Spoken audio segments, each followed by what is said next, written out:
Giving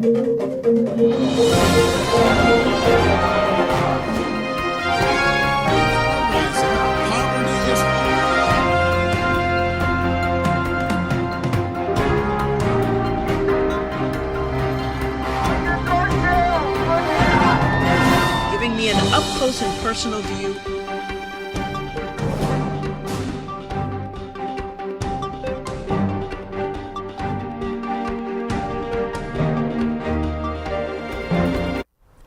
And welcome back. You're watching the Joanne Powell Show on the World Center of Broadcast Media, WCOBM.com, Hollywood. And those of you who are joining us on the Go Harrison Show, I'd like to welcome you as well on KPFK and Utah.us and a number of other public radio stations across the country and abroad. We have been talking politics, taking a look at some of the top picks that President-elect Trump has. Joining me now to talk about that is Bill Snyder, who is a political analyst and also a visiting professor with UCLA and a contributor to Al Jazeera English. So welcome back again. Thank you. We were talking about some of the picks. Let's take a couple more. We have Mike Pompeo. The CIA director. CIA director. He is someone who has endorsed the use of waterboarding, which has been officially defined as torture and was banned by President Obama. There might be some legal problems in doing that, but he has spoken as if that's a legitimate technique to be used by the CIA. And that's something that definitely has a lot of concern among, a lot of people in the country that were pushing to have the waterboarding stopped and that form of torture. It was stopped. Yes, it was. Yeah, and that was it was a big push to have that happen. That's right. It was stopped. So this looks like what Trump has always really intended to do, which is to erase the legacy of the Obama administration, starting with the Obamacare law. Yeah, and that's one thing that he said he was going to do, but then he softened up on it. But when you look at his pick for Health and Human Services, of Tom Price, Congressman Tom Price, you're kind of wondering, okay, you're saying you're not going to get rid of some things, but yet you're pointing someone over that, department that will pretty much dismantle everything.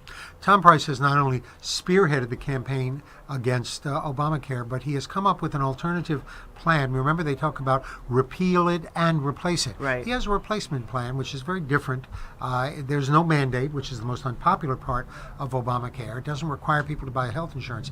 It's going to be very difficult to see how President Trump will be able to keep his later pledge to allow people with pre-existing conditions to buy health insurance at the prevailing rate.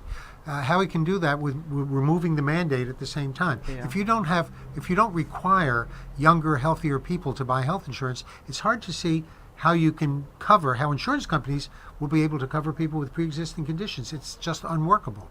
You have to have the two together to kind of make it work. That's right. And then there's like 20 million people who are on this program. So you have a lot of people. Some people said it would be political suicide just to kind of redo it. You have to keep some aspects of it that are popular and that people, are kind of enjoying having that. That's right. It is likely to be politically explosive. But, I'm reminded of a famous quote from Charles Dickens, who had a little boy in one of his books who said, "I aims to make your flesh creep." Well, that's what Trump seems to be saying to Democrats. I aims to make your flesh creep. Well, the American people, because we saw after the election for that first week, there are people in the streets that were upset. Either, people that are concerned about their health care, they're concerned about, the immigration status issue. I mean, there's a lot of things that were there. So it's not just the Democrats. It's the, more than half of the American people that he, says that he wants to connect with. So there's a lot going there. Let's shift a little bit and talk about some of the conflict of interest issues. Trump is known for being a businessman. He's got business is in 18 countries, and a lot of people are concerned about how this is going to deal with conflict of interest issues. They are, and Trump said something interesting, which rather shocked me, and I checked with a couple of lawyers, and they said he was right about this. He said, with the President of the United States, there's no such thing as a conflict of interest. And it's true, there are no real laws or regulations as there are for members of Congress or for most governors or other political office holders. There are really no laws governing conflict of interest for a President of the United States. It is a unique position. However, obviously, if he does things that seem to be furthering his business interests or lining his pockets, believe me, the press is going to make a big issue of it. The American people are not going to like it. Well, I think is it going to take the American people? Because if there's no laws in place, I mean, who's to say you're doing the wrong thing? You can say it, but does it matter if it's legally okay? It matters only for political reasons. Okay. If it looks like he's using the office to benefit himself financially, people are going to notice. The press is certainly going to report it, and it's going to become a matter of controversy. And that's already started. I mean, he's already met with when Japanese leaders came over to our country. Right. His daughter was there, who is supposed to be taking over the business. That seems definitely the appearance of conflict of interest. And then he had some people connected with him from India that he met with, and it's just it doesn't look good. So that's already starting before he even has taken office. That's right, and it's likely to be matters of controversy. I know a number of people, experts, so to speak, who are predicting that he'll be impeached or resign before his term is over. I wouldn't predict that, but that might be just hope speaking. But the fact is that he has to be very, very cautious to stay out of political trouble. And then, having said that, if something did happen and he was no longer in office, you would get Mike Pence, or you would get whoever the Secretary of State was, if he couldn't, So those positions are very important. Because that's the next succession of if something happens to the president, the next one is the vice president. If something happens to the vice president, Secretary of State. So those positions are pretty important, and that's one thing that they're looking at Mitt Romney, Rudy Giuliani, and Senator Corker from Tennessee. Yeah, and there's a lot of different people for the Secretary of State office as well. That has not been determined. It will be probably after the weekend is over. That is a very hot potato. That's the one remaining big appointment that he has to make here. And there's a huge amount of controversy. It's divided the Republican Party between the establishment wing and the insurgent wing. Bannon, the White House political advisor, represents the insurgent wing. Reince Priebus represents the establishment wing. A lot of people think that Mitt Romney deserves this appointment because of his stature, because he carried the Republican banner 4 years ago. But it would anger a lot of insurgent conservatives and conservative populists who believe that Trump won by just defeating the Republican establishment, and they don't want to see it come back into positions of influence. Now, what are your thoughts? We're shifting gears a little bit about the recount movement. It's not going to work. If people think it's going to elect Hillary Clinton, that's not going to happen. Yeah. It's very unlikely that it'll reverse the election results. It would have to reverse the results in 3 different states. By a lot. Wisconsin, Pennsylvania, Michigan. That's very unlikely. The one thing that a lot of people wonder is, and I don't know how they would do this, can they come up with any indication that there was hacking or interference, particularly by Russia, by the Kremlin, in our election? That's what a lot of people are curious about, and that's the one thing we might be interested in finding out. Although how a very rapid recount, it has to take place within the next 2 weeks. How that recount is going to uncover that evidence, I don't know.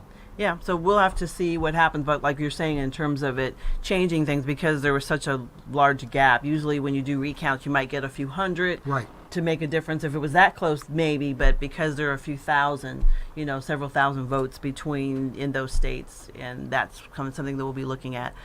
Well, we've run out of time. I'd like to thank you again for joining us, and I'm sure we'll have you back on because there's lots going on. Okay, you are watching the Joanne Powell Show. Be sure to follow us on our Facebook page. If you are an adult that began college and has not finished your college degree, let me put it to you straight.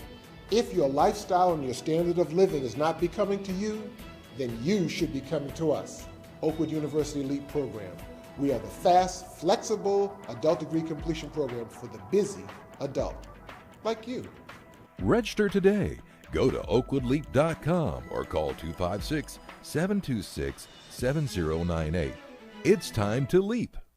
For years, people have trusted McKay's Family Mortuary. We're part of your community and we'll take care of the details. We offer a variety of memorial services, including sea scattering and cremation. According to the Federal Trade Commission, the average funeral cost is over $9,000. We have complete funeral chapel service starting at only $31.25, casket included. Direct cremation starting at only $9.95. Visit one of our 5 locations and meet our caring and diverse staff. McKay Family Mortuary. Let us be the shoulder to lean on.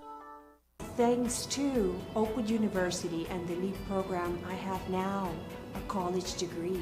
So to the Spanish-speaking members of this community who feel that the LEAP program is something you should consider, I would say, ánimo a la universidad. Considere el programa LEAP de Oakwood University. Go to oakwoodleap.com or call 256-726-7098.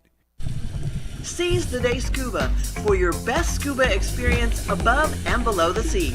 You'll find friendly staff, experienced PADI certified instructors, and state-of-the-art scuba equipment and gear.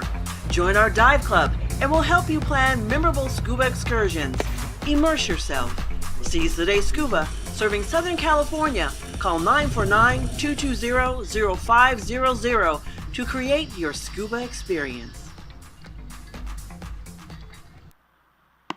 When I first started into the program, yes, I had doubts.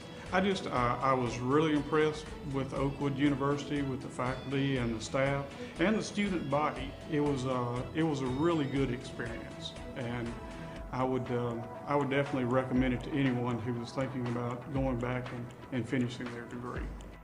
Register today. Go to oakwoodleap.com or call 256-726-7098.